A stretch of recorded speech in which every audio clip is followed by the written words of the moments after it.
Welcome to Sivako, the road to Avatar. I am Shaun Alexander, and I will be your guide to the world of Pandora and beyond. And today I have a very special guest. So, special guest, would you like to introduce yourself? Hello, thank you so much for having me. I'm Callum Cooper, a Glasgow-based film critic, and I'd love the opportunity to talk about what we're going to be talking about on today's podcast. Yeah, it's an exciting one because this is like the first in I guess like you could say it's like a mini series which is just going to be spread throughout this podcast existence.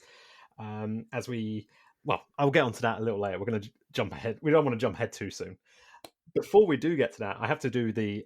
Of course, we have to bring this back to Avatar in some way, and that's how I'm going to do it first. With asking you, when did you first see the film?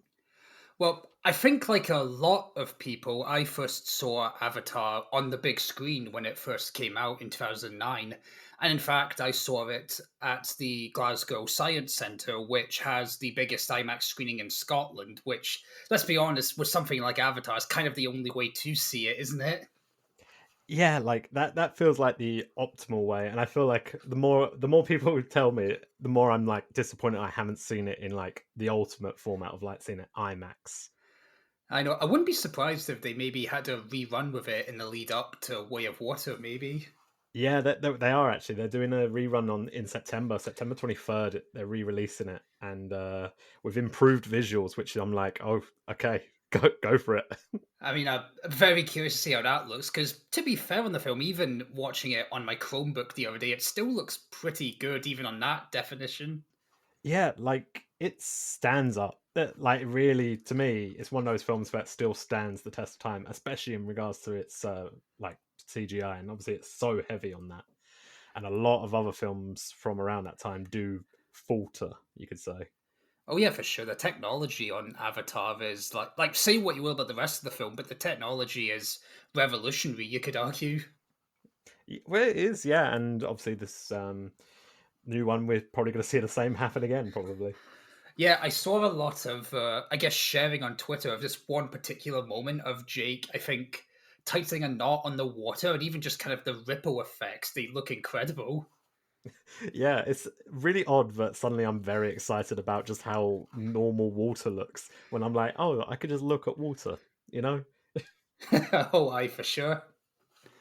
So, second question for you is with regards to Avatar, is have you got a favorite moment that still stands out for you? There's a couple of moments because I'll be honest, I rewatched the film again just the other day, and I hadn't seen it for a very long time. But I watched it again in preparation for this podcast, and I agree, it really does hold up for the most part. So, in terms of favorite moments, I would say it's between either when we first see the floating mountains, because that's just such an incredible visual that I still remember seeing even the first time I watched it as a kid. It's between that and perhaps the moment where Jake tames Toruk, because that's just a lot of films in that regard were following that narrative. It's hard to kind of win the trust of your, I suppose, companions in this case, and the way he does it, I just think it's really badass. And watching it again, that really did stick out to me. Yeah, you know what? I feel like that's something from the first Avatar is all the stuff involving the flying, and that side of things is so excellently done. And there's not a lot of films other than Avatar that I can think of where they show that way, uh, that excitement for being in the air. I know a recent one is Top Gun Maverick. That's so exciting about being in the air. But I feel like Avatar's a great example if anyone's like, oh, you know what, I really fancy getting into a bit of like air travel in my life. Oh, absolutely. And I think another thing that really stands out about Avatar even now is because obviously it promotes like, 3D film experience, but not a lot of other films beyond it have really mastered it or really made use of it properly. Like outside of Avatar, you've got, Martin Scorsese's Hugo, the How to Train Your Dragon films, maybe a couple others, but beyond that, not a whole lot. Yeah, this is a thing I'm sure at some point I'm going to have a big discussion about is what happened to 3D movies because I don't know when it happened, but at some point they just stopped making them, like and even releasing them. There was, They even used to release just any movie in 3D and just say it was a 3D movie. It wasn't. It just had a little extra depth. But now they don't even do that really. Like I know Doctor Strange and I think Jurassic World this year they did have 3D, but outside of that, I don't think I've seen one at all recently. Yeah, not a whole lot, and I'm interested to sort of dig into why that was the case. Maybe it just wasn't as marketable, or maybe or maybe just the fact that they were literally just taking any blockbuster, slapping in 3D on it. They weren't really selling it. I didn't think. I think that's something that's definitely leaned into. I think it's the fact that everything was just getting made 3D, and by 3D I mean it was just glossed over slightly. When there was some excellent ones, I think Life of Pi did it really well. And even though I'm not a huge fan of that Alice in Wonderland film Tim Burton did, it did have some interesting 3D elements. Oh yeah, no, Life of Pi, absolutely. And I'm the same. I'm not very keen on Burton's Alice in Wonderland, but yeah, the visuals, the 3D visuals, are definitely one of its stronger points. Yeah. So let's move on to our last question, which is how are you feeling excitement level wise for The Way of Water? See, it's kind of interesting. I'm sort of two minds about Way of Water because I know, like, on the internet, it's kind of popular to say, "Oh, look, new Avatar movie. Who really cares?" But and a part of me is like, okay, it's been so long since the first Avatar that can they keep the momentum going? But at the same time, with that said, there are so many blockbusters that, to sound like a snooty film critic for a moment, there's so many blockbusters that feel like they could just be interchangeable with each other, particularly with sort of the Marvel fatigue that we're seeing nowadays. Like Top Gun Maverick, I thought was absolutely excellent, but beyond that, a lot of blockbusters this year have been very middling, in my opinion. So just to see a new blockbuster that does something a bit different and is saying, actually, we're doing something visually, stylistically, or even technology wise, yeah, I'm very curious to see it, whether it sort of continues the momentum that the first one had, or if nothing else, just to see something a bit different. Yeah, and I think that's going to be why maybe The Way of Water does succeed is that we have had a very mixed year in terms of those blockbusters. Yeah, Top Gun Maverick has like exceeded expectations box office wise, and I think did and was actually a better film than a lot of people predicted. But then a lot of the other ones have sort of fallen by the wayside. We had like Morbius come out this year, and that obviously did Morbius numbers. Um, and things like Jurassic World, which is obviously like trying to wrap up its own franchise, and it's probably didn't perform how they wanted to. And yeah, I think Way of Water definitely is just going to offer something a bit more exciting for audiences, give them a chance to see something with a lot of passion in it, and obviously it's a big long build up. Oh yeah, absolutely. And like it's just nice to see James Cameron doing another film again as well. Like say what you will about him and how he discusses media, but the man, he knows how to get bums and seats, doesn't he? Yeah, that's the one thing you can't deny with with him is that he knows how to make a film to like impress the vast majority of audiences. As much as there are people who say, "Oh, I don't like Titanic or Avatar" and things like that. The amount of people who do like those films is in the millions, billions, basically, because it those are films for everyone. Someone gets something out of them. Oh, absolutely. And I know like it's a false equivalent to say, if something made a ton of money, therefore it must be good. But at the same time, there are two of the three highest grossing films of all time, so there must be some degree of popularity to them. Yeah, you, you don't do that twice in a row to have just lucked out both times. Maybe once, but I don't think you can. I don't think twice. I think what's the old saying? It's like, oh, fool me once, fool me twice, or whatever it is. Oh yeah. All right, but that's going to leave us nicely onto our topic of the day. And as I was saying earlier, we're branching off a little bit here into what I'm calling the Cameron Canon. Basically, there's a whole slew of films that James Cameron has had an involvement with other than directing. And that could be producing, it could be writing, it could be, any sort of involvement like that. And the one today, I think, is possibly one of the better known ones, and it's honestly one of my favorite films. Would you like to announce which film we're talking about today? Definitely. So today we're going to be discussing the James Cameron executively produced and uncredited screenwriter on 1991's Point Break. Now, the fact that I was looking through, and I was like, I know he wrote some of this, but then I couldn't find a writer credit for him, and I was like, oh, that's odd, because I remember watching a video, and I saw his name on the front of the script with Catherine Bigelow, and I was like, oh, where's the credit? But that makes much more sense now why he's uncredited. Yeah, no, I think it's mostly. Sorry, this is really embarrassing. I'm going to need to look up the screenwriter's name.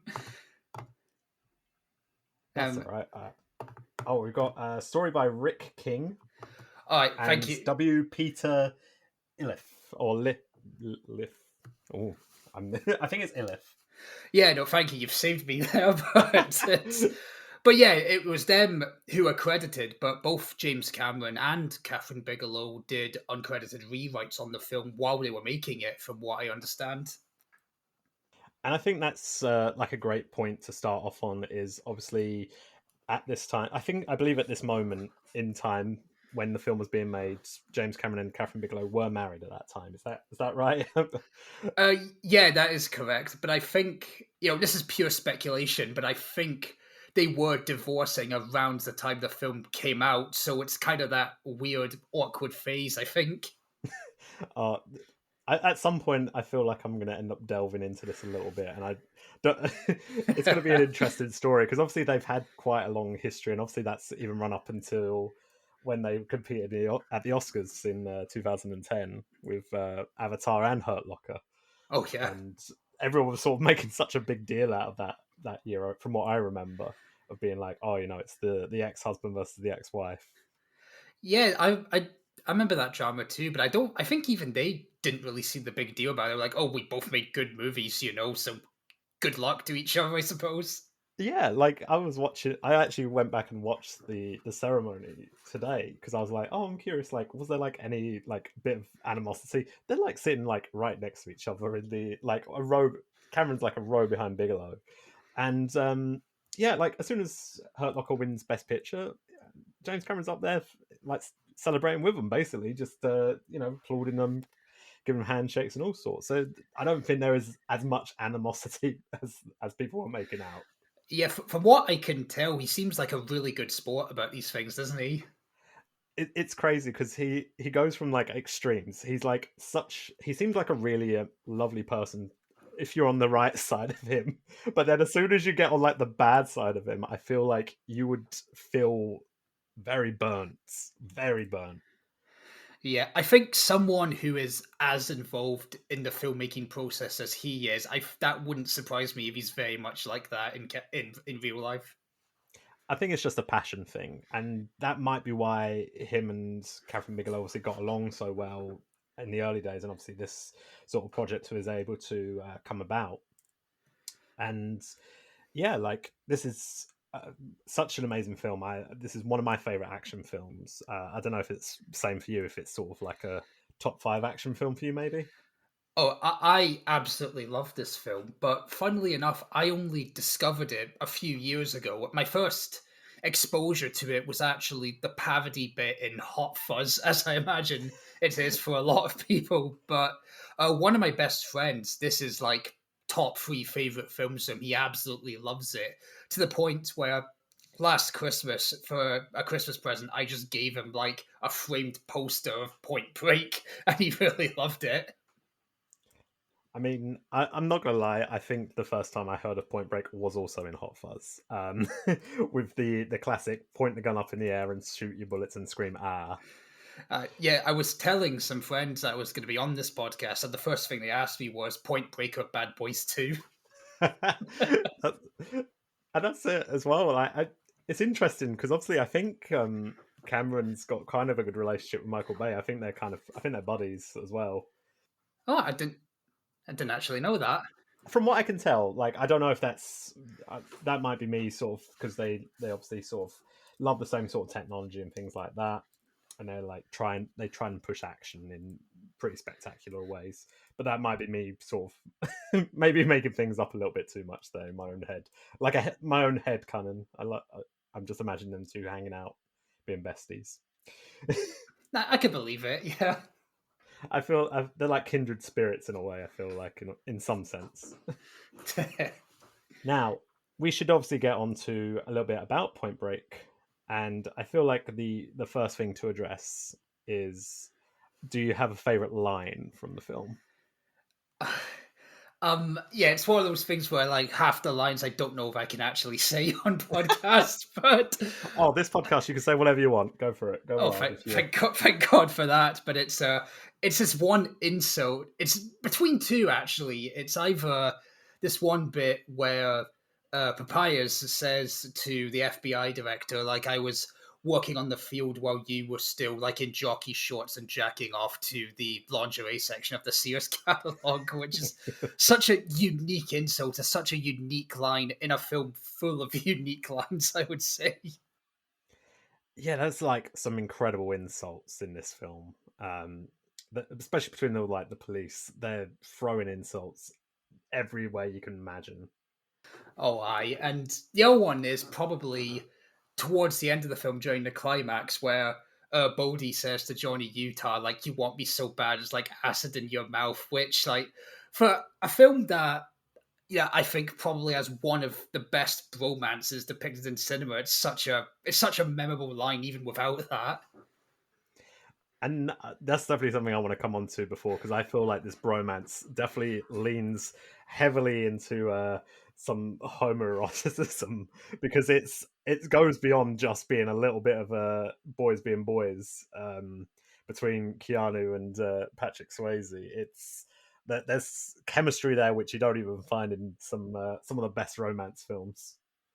It reminds me of when I read Pauline Kael's review of the first Top Gun, and she pointed out the kind of homoerotic undertones, and ever since she pointed it out, I've been unable to unsee it. Yeah, I was going to bring up this and Top Gun for me are like a perfect pair in terms of if you want to watch a film which is really portrayed as like very masculine, very like, oh, your dads want to go see this movie, they're going to love it. But then also has these like really serious like homoerotic undertones, which probably goes over the heads of some people. But if you're watching it, knowing it, it's all you can see. Oh yeah, definitely. But I think it's that might partially be because sort of those kind of intense male friendships where even though there are adversities for a lot of it or they're on opposing ends of a conflict, there's still that kind of level of respect and fascination you don't even really see in a lot of male friendships in films. Yeah, like that's such an interesting point. I can't really remember many sort of like that sort of relationship shown on screen very much, like that intense respect of each other. Yeah, I think the one that comes to mind for me is maybe Frodo and Sam in the Lord of the Rings films. Like, you get folk still nowadays saying, "Oh, there's a lot of homoerotic undertones to that." I'm like, well, no, that's just a really positive male friendship, you know. Yeah, that's like friendship in the face of adversity sort of thing, I feel like. Oh yeah, and certainly with Point Break, that I nearly said romance. That's what just got to Hey, my there head. you go. But the bromance between Utah and Bodhi is like just one of many great things about it. Yeah, that's it. And this film is filled to the brim with like really good action sequences, I would say.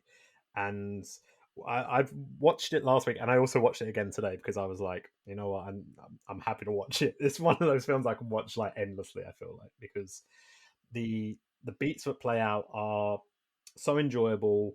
The action is filmed so well, and it feels like the story is always progressing, and it's enjoyable to be along for that ride. Like the piecing it together as you're trying to figure out, oh, who are the presidents that are robbing these banks, and feeling along for that journey. It's an enjoyable one. Obviously, everyone's kind of going in knowing it's Bodhi and his group that are doing it, but being along for the journey and seeing it, Keanu and as Johnny Utah have to figure it out.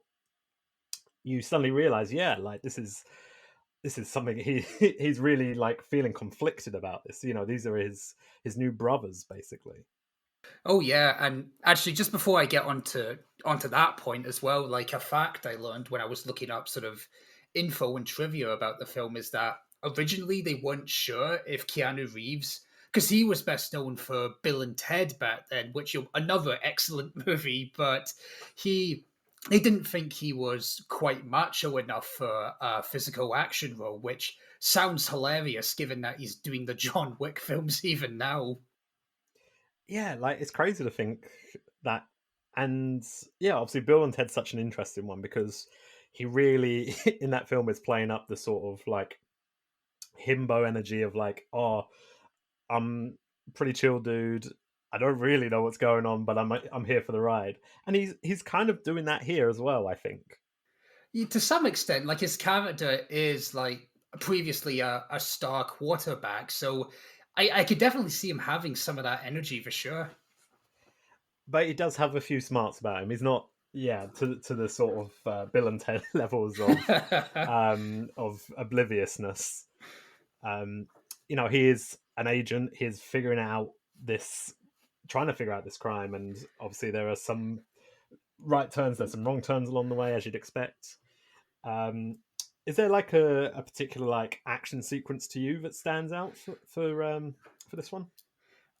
There's one particular that does. Like, I think the one a lot of people reference and would go to is, of course, the foot chase when he's going after Ronald Reagan, aka Bodhi, in a mask. But where he fires the gun in the air when he realizes he can't shoot him. It's the bit that's been parodied time and time again.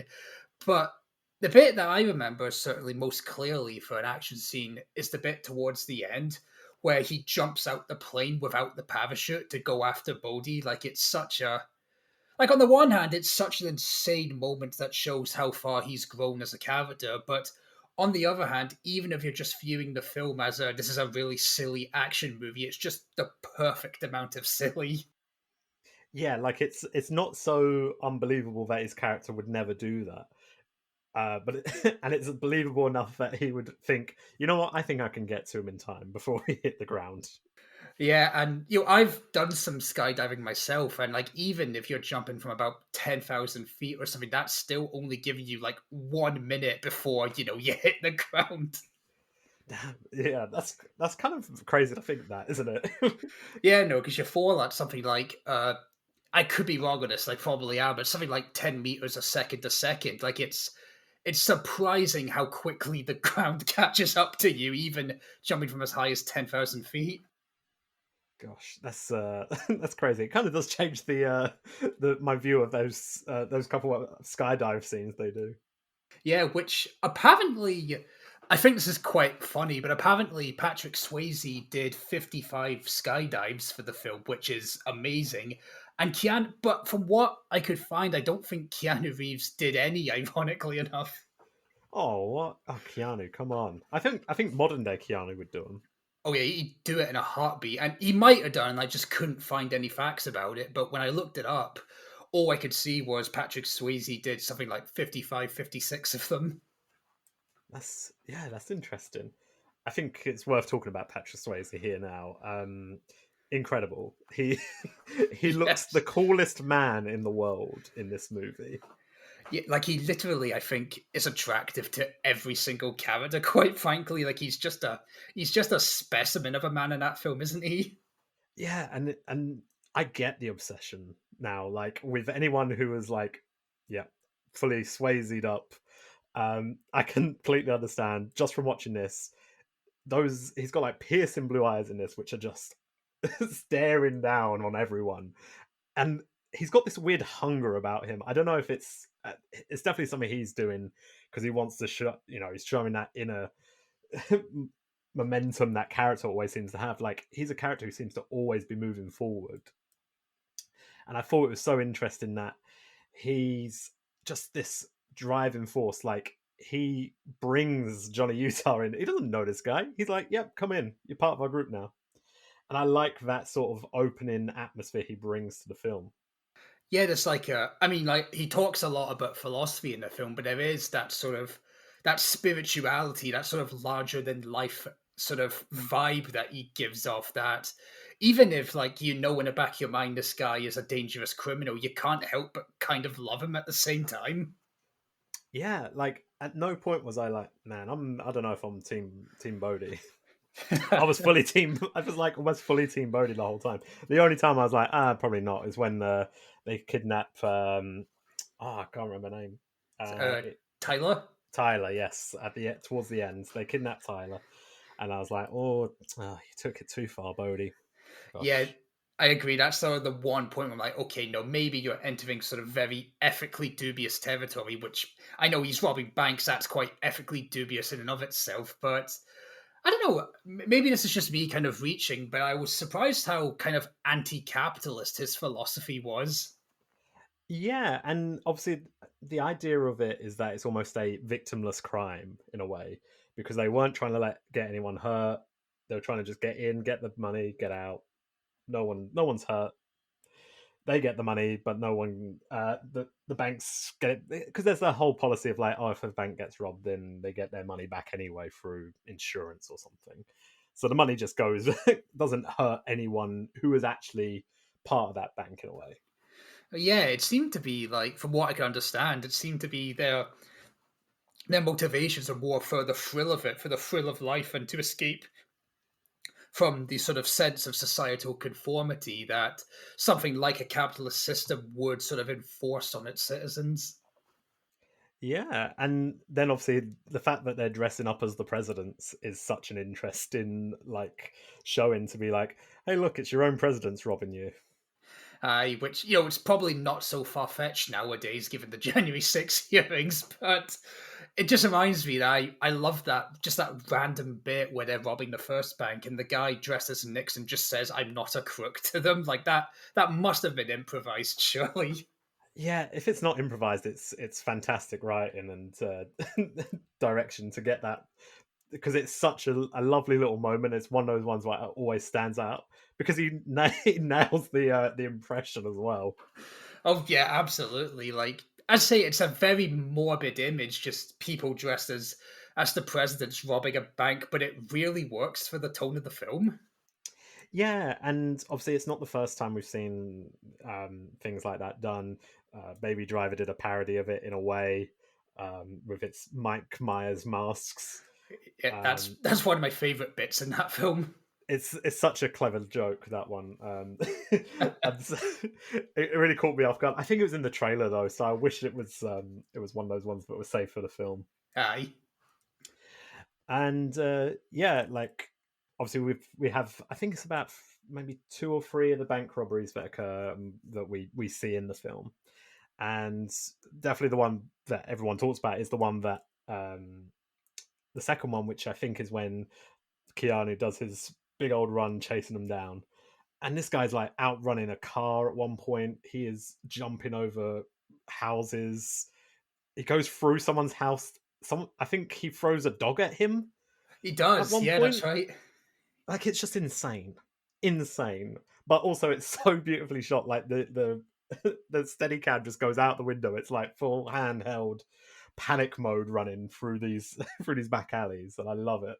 Oh yeah, like it's I'm normally not an advocate of shaky cam, but it's the kind of shaky cam that just really adds to the intensity. And I think it also helps that it's the kind of shaky cam where yeah, it's shaking about, but it's like the camera itself is running. You can still make out what's happening compared to something like, I don't know, the Alex Cross movie where that was using shaky cam, but to the point where you couldn't even really tell what was going on anymore. Yeah, that's it. I think shaky cam's such an interesting one because it can be used really well, and this is a great example of it. And there are just so many examples of people using it the wrong way just to hide things. Yeah, which like okay, I know there's always camera tricks involved of saying you're trying to hide like the wires of a stunt scene or something, but like definitely the way Catherine Bigelow and her cinematographer shoot it in this film, like there's something so visceral about it for me. Yeah, and that I think that's the same for a lot of Bigelow's filmography. I think Strange Days is a fantastic one, and I can't wait to cover that in the future as part of this. That's another one that Cameron had a producer credit. I think he might have been executive producer on that one as well. And yeah, her filmography is just filled with like these films that are really well shot. Even a more recent work, which is obviously a lot more, I'd say, more realistic, more naturalistic, you should say. That they feel in of this world. Point Break does not feel of this world. It feels very heightened. It feels like a parody of an action movie at times because of how crazy some of the stunt work is. But it works because she films it like it's not a parody. It's very fantastical, isn't it? Like when I first watched it with my friend, like, and he was hopping on that. I need to watch this. I need to watch this. And then when I finally did sit down and watch it, like, it's one of those films. The way the dialogue goes, the way it's shot, the way the characters kind of interact. It shouldn't work, and yet it really, really does. Yeah, it's just something about it.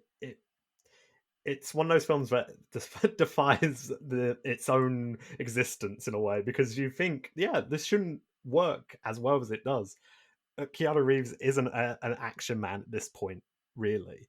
He is from Bill and Ted, but now you've made him this action star, and it works so incredibly well.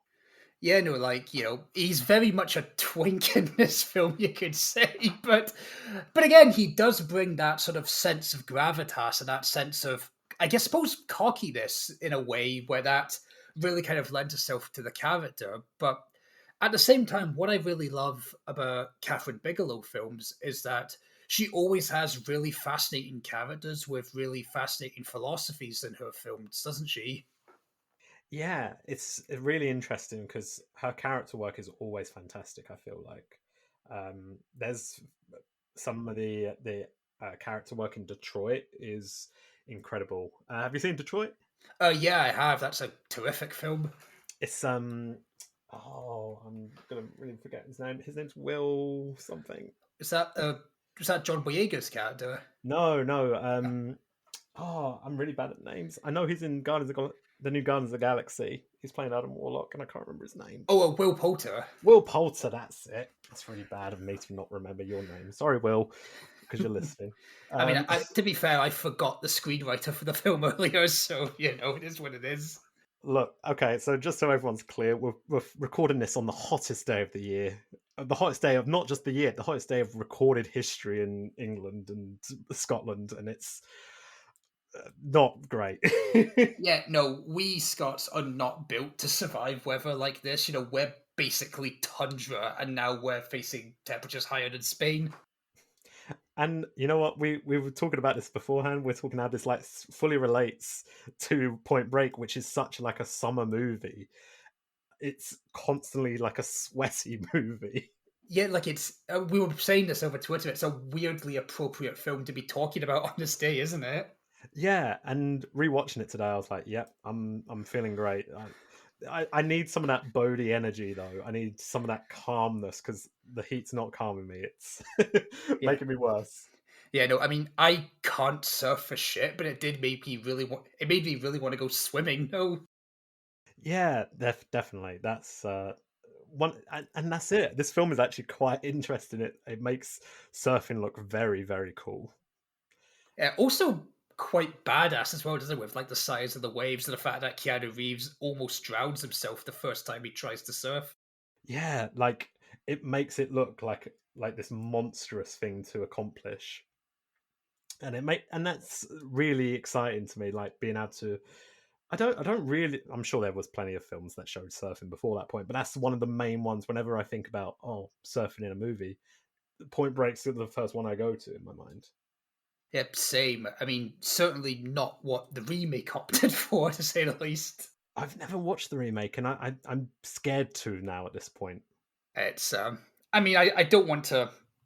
I don't like having elongated negativity, so what I'll just say is that it's really not very good. At some point I'll visit it, I'm sure, and maybe I'll figure out a way to throw it into a different episode. We'll see. Perhaps just I suppose to be hyperbolic for a second, just make sure you have a stiff drink with you when you put it on. That type. Okay, good to It's know. it's really not good. That's all I'll say about it. So something I really enjoy about this one is that obviously we got Swayze, we got Keanu Reeves, we get Gary Busey, and I feel like this is Gary Busey at his most Gary Buseyist. Oh, absolutely. Like he is such a fun side character in this film. Like even though you have the I mean, I suppose Gary Busey is like the embodiment of chaotic energy in this movie. Even though you've got the presence of Swayze and Reeves, he still just steals every scene he's in, doesn't he? Yeah, somehow he's more chaotic, and I don't know if he's dialing up because the others are already sort of on his level. But he's unhinged, like constantly. Some of the line deliveries are incredible, and for some reason, it's always the bit where he's like wants the the meatball subs. Yeah, or like when he and Johnny Utah have kind of their first sort of real exchange where he's like grabbing him and talking about how like he was fighting cops when Keanu was still in nappies, or well, he said it much more colourfully, but that was basically what he was getting at. Yeah, and you know what? Good for him. I'm glad he's having a good time with that because it looks like he had a lot of fun. Oh yeah, he's having a ball with it, 100%. And then we also get a bit of John C. McGinley. Love him. Great stuff. He plays the FBI director, and he gets like one of the best lines right early on. Oh yeah, remind me which one that is because I can think of a Um, couple. well, I'm thinking of the one where it's young, dumb, and full of cum. Oh yeah, that's the one that people are.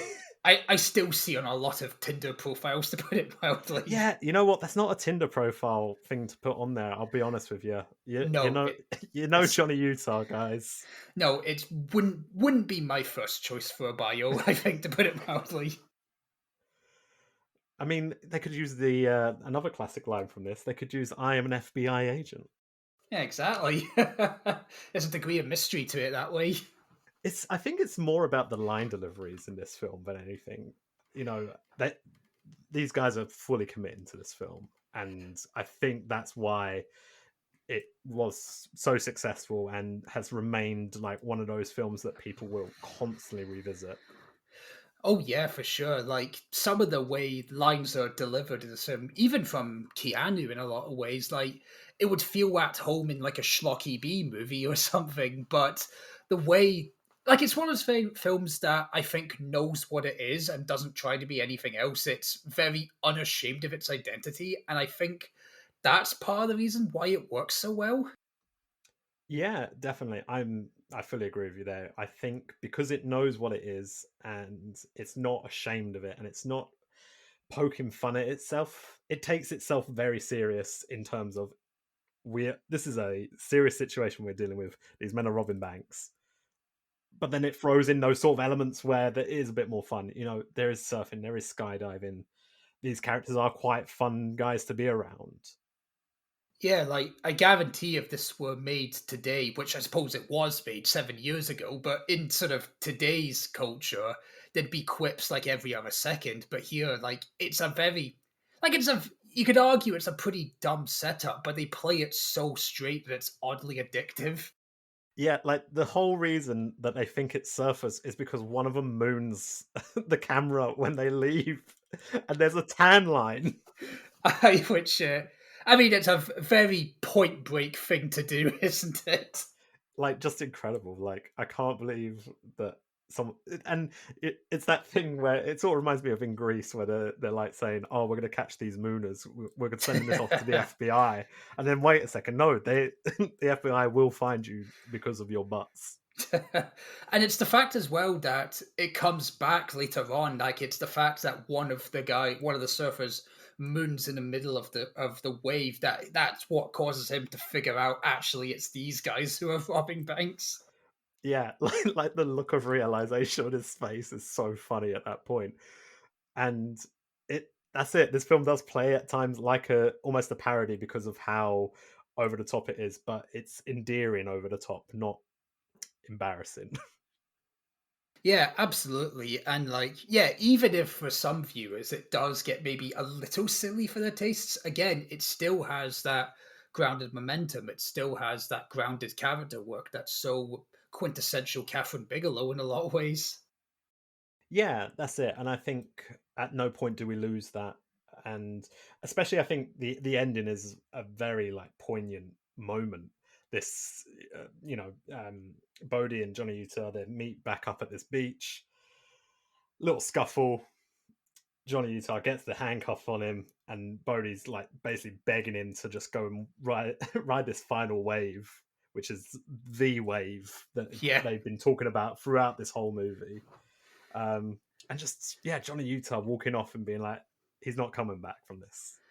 Yeah, it's like that's sort of where I guess the bromance vibes really kind of galvanize in that moment. It's like these two men who are at odds with each other, but still respect each other enough that Johnny Utah says, you know what, this is going to be his one chance. He's not coming back from it, so I might as well let him. You know.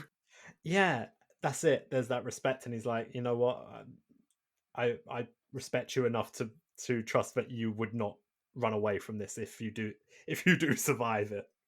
Yeah, because but so Bodhi, he's very principled for a criminal, isn't he? Yeah, like he's super like, oh no, I wouldn't do that. Come on, don't be ridiculous. Yeah, well, it's like that Mike Ehrmantraut quote from Better Call Saul. You know, it's like I've met criminals who are decent people, and I've met sort of people on the right side of the law who are assholes. Yeah, and Bodhi's like is one of those criminals who is very set in his ways in that he is not a I don't want to say he's not a bad person. He is a bad person. But he has principles that he doesn't want to break. Yeah, for sure, and particularly because his principles are so anti-capitalist, or at the very least, kind of inspired by Buddhism. Like, I'm not gonna lie, there's a part of me that kind of sympathizes with his philosophy. Yeah, and that I think that again makes why this is why Point Break has really resonated throughout the years is that he's not a character that you hate. You kind of want to be his friend as well. You know, the whole way through, he seems like a cool dude, and even when they are committing the crimes, he's still pretty cool. It's a cool thing to be doing in a way. Oh yeah, and particularly the way it affects Johnny Utah's arc throughout the film. Like he starts off like he's in the FBI, but he was previously a quarterback and could no longer do that because of a knee injury. And so he's almost trying to find a purpose or trying to find something that makes sense in his life. And then along comes this is making me really frame it like a romance in this way, but then comes along Bodhi and shares his philosophy. And even though they're on opposing sides, Johnny Utah can't help but kind of understand where he's coming from, and that's what causes him to grow throughout the film. And I think it's as well like it within the FBI, he is an outcast. He's not, he's been paired up with basically someone who already doesn't like him immediately before he's even met him. He's fighting against everyone basically else at the FBI who don't take him seriously or what they're trying to do seriously. But with this group of surfers, he's suddenly got a group of friends who respect him. They like him and are trying to teach him and ingrain him into their own culture. Yeah, like it's such a fascinating dynamic, and I think it comes on to something that I really like about this film, and I've really appreciated more with time. It's that I mean, I could be wrong about this, and I probably am, but I think it's one of, if not the first, action movie that's done through the female gaze, if that makes sense. Yeah, this is such a big talking point because it is Catherine Bigelow who's directed this, and there's certainly a way that these characters are framed, and I definitely feel like I absolutely adore Catherine Bigelow's work, and I think Point Break is fantastic, and I think it is because of that framing of how these characters are viewed. We see them, but we desire them as well. We don't just want to be them. We also want to hang out with them.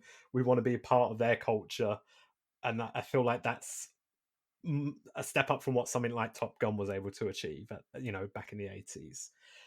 We liked Tom Cruise and we thought he was cool and wanted to be like him, but we didn't really want to be part of his group. Yeah, no, I definitely agree with that. And I think it is maybe a difference on the way sort of the relationships and dynamics are depicted in that film. Like with the first Top Gun, even though like Tom Cruise's character Maverick, he gets on quite well with everyone. There's still that sort of sense of hierarchy that he thinks he's better than them, or at least that sort of invisible main character syndrome that comes off of him.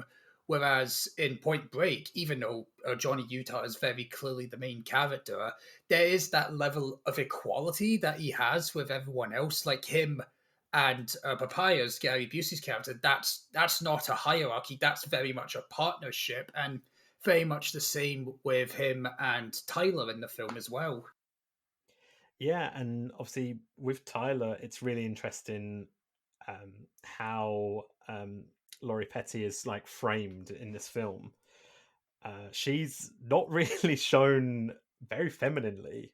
Not to say that she isn't, but she is framed as much the same as Bodhi is, for example.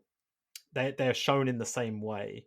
The way Johnny Utah looks at Tyler is the same way he looks at Bodhi at times. Yeah, no, I definitely agree with that. And it's interesting because I think when James Cameron and Catherine Bigelow were originally writing the script, they envisioned a sort of archetypal blonde as a way of subverting expectations. But when Laurie Petty auditioned, they were so blown away with her performance that they hired her and rewrote the character around her specifically. See, I feel like if they'd done it the other way, with it almost been Baywatch in a way. For some reason, that's what came to mind when you mentioned that, and I was like, that changes the dynamic entirely. Yeah, no, I definitely see where you're coming from with that. And yeah, I think the fact that, I mean, it could have been the original screenwriter, but I think certainly Bigelow cast Laurie Petty, so I wouldn't be surprised if it was her leading the charge on a lot of the rewrites around Laurie Petty's character. Mm, definitely. Um, Now, is there anything else that you feel jumps out to you about this film? I think for me, it's I think it's remarkably well paced for a film that is for a good chunk of it just guys hanging out and surfing, isn't it? Yeah, it's a lot of surfing montages, Yeah, but that's which okay. It kind of works. I like it. It's a very cool like hangout movie in a way. yeah, I agree. Like it's one of those films where, you could probably just put it on in the background and still enjoy what you're seeing. But again, it's one of those films that if you really engage with it as well, it's very rewarding even on that front. So I guess it's one of those rare films that works both as like a schlocky B movie, but also as like a legitimate engaging drama in a lot of ways too.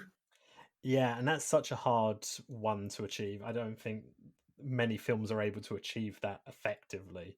It's a tough line to toe.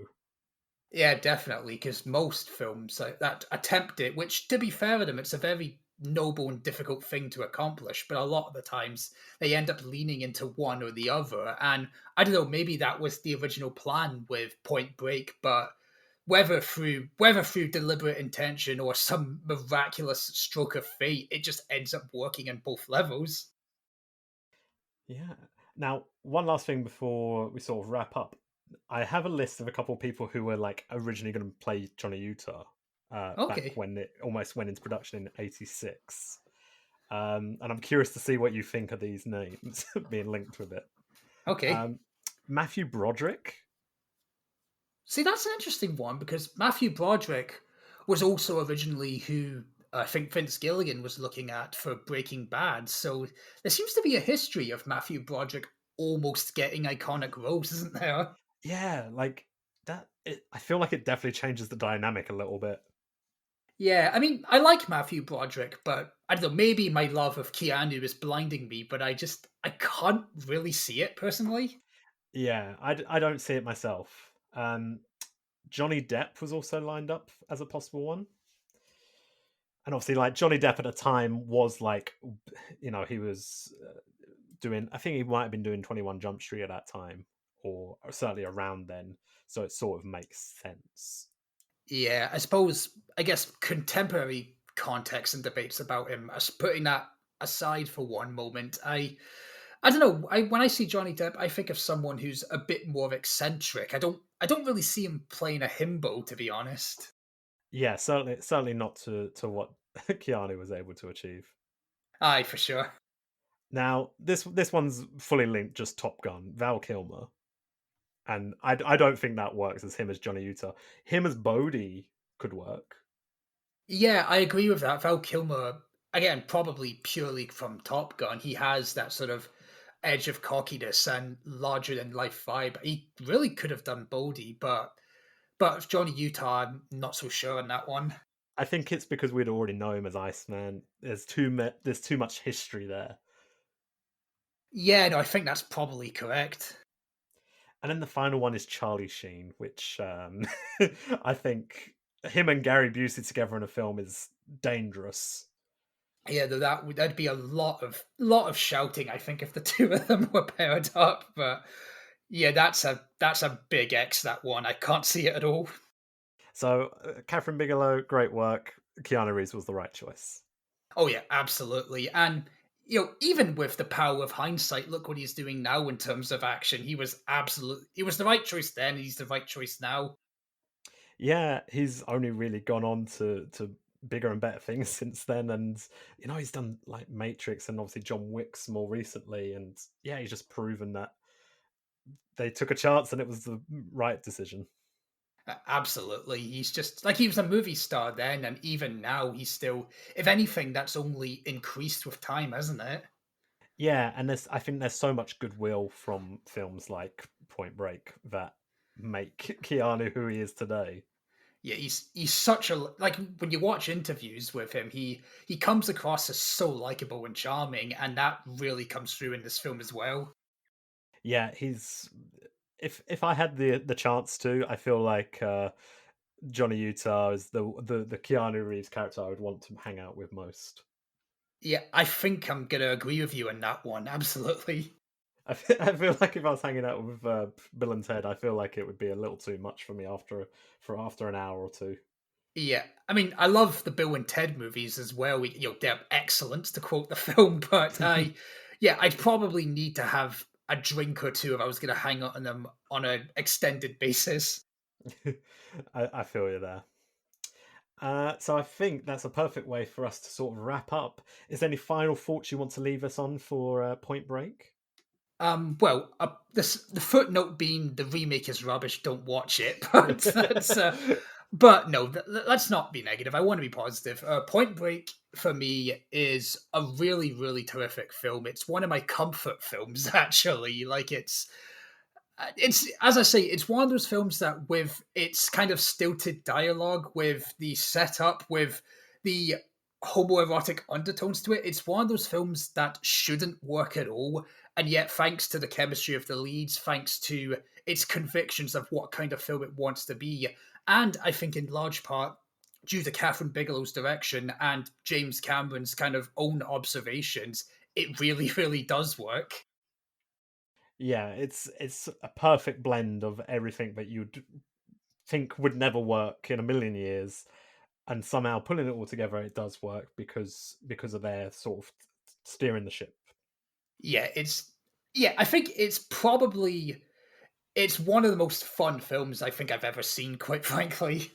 Yeah, I watched it at in London. They do backyard cinema where they sort of basically set up a space, and for Point Break, they had it set up as a beach. You were sitting on deck chairs or little like bean bags. I was watching Point Break with with cocktails with my feet in the sand, and it was like bliss, absolute bliss. So if you can get an experience like that, I absolutely suggest that you go and search for something like that. Experience Point Break in that sort of environment.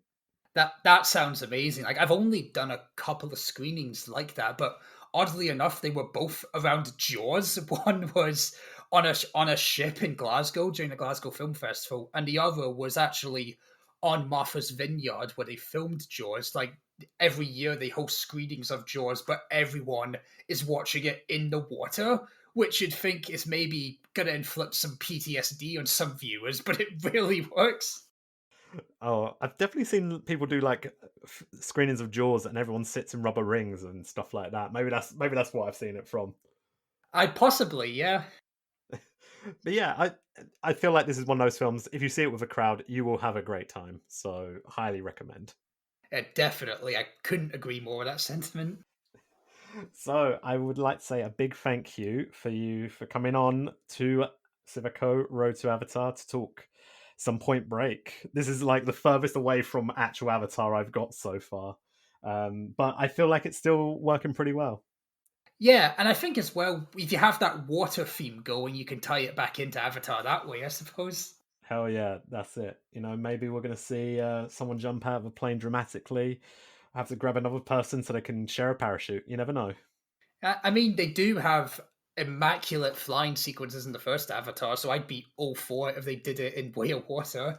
Oh, mate, yeah, I would absolutely love it. Maybe we'll get some Avatar style shooting your gun up in the air and screaming "ah" moments. I mean, to be honest, I think that's a moment that works in any film, so bring it on if that happens. Every film needs that moment from now on. It's a rule. Yep. So, where is the best place for people to find you? Right, so you can find me on Twitter mostly, which is where I post the majority of my work. My Twitter handle is Callum underscore H underscore Cooper, where you can find my reviews that I write for Flick Feast, In Their Own League, and a few other places. And you can also find links to a podcast that I co host with my good friend Simon Whitlock. It's called, bear with me on the name, it's called Little Women in Black Thunderpants. I have to say I'm absolutely obsessed with that podcast because I love the concept and the name is just incredible. Oh, thank you. But I that was Simon's doing with the title, so I can't take credit for that. Take the credit. Simon's not here yet. He hasn't been on. You can take the credit right now. Yeah, but he will hunt me down if I do so. So best not. But yeah, so for folk who are who have listened to that title and just are thinking, "What the fuck?" The idea is that when Simon first came up with a podcast, it was around the time that J.K. Rowling was kind of at her peak turfiness, and so his idea was to look at the films from the actual stars of the Harry Potter movies, Emma Watson, Daniel Radcliffe, and Rupert Grint. Look at their films and their filmographies outside of the Wizarding World films. So not so much recently, just because we've both been really busy. Him with his own podcast, Jumpcast, sorry, and me with my uni work. So we've not done an episode too recently, but otherwise we've done a lot of episodes around films like Little Women, Thunderpants, of course, Women in Black, Perks of Being a Wallflower, Beauty and the Beast remake, all sorts. And we're always vying for guests, so you're absolutely welcome anytime, Sean. So, I do have one final question for you, and I've been asking this of every single guest. Sure. If you by any chance get an invite to the London premiere of Avatar The Way of Water, would you be kind enough to invite me as your plus one? I mean, I'm very sporadic with getting London invites. I very rarely do, but if I did, then yes, I absolutely would. Good, because I'm asking every single guest, because that means eventually one of them will get an invite and I can go along and see the premiere. I will. Between myself, Alex, Jordan, and plenty of other guests you've had on, you're going to be able to take your pick, hopefully. Well, that's the hope, but also it probably means I'm going to be sat in the cinema by myself because I've was plus one for everyone.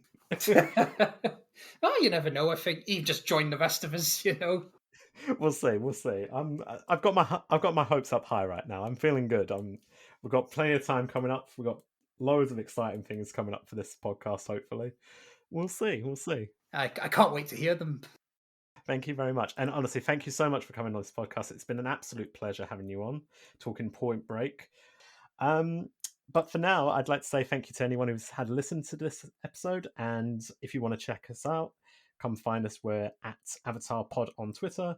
You can find us. We're on Anchor. We're on Apple Podcasts. We're on YouTube. We're going to start being on YouTube. Exciting. And all your usual other podcast places. So please come have a little listen. Maybe you'll find something exciting. Yeah, thank you all very much. Have a lovely day. Catch you all later. Bye.